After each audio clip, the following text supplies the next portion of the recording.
خب بچه ها اینجا 70 ضرب در 42. 70 چی داره؟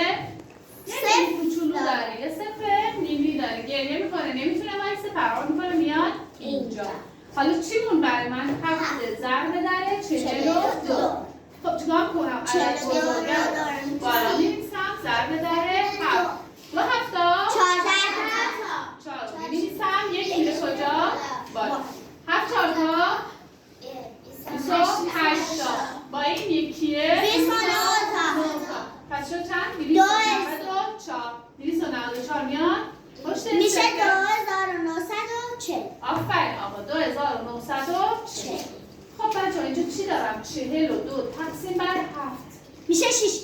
خب چجوری فهمیدم 6 بچه وقتی اینجا تقسیم چون که برعکسش میکنیم میشه زد. دور برگردون میشه زد. آفرین دور برگردون میگم اینجا که تقسیمه بخواد برگرده میشه چی؟ ضرب. میگم چه عددی بود؟ 6 هفتم 42 تا. آفرین میگم چه عددی بودی که ضرب داره 7 شده 42. 6 هفتا 42 تا.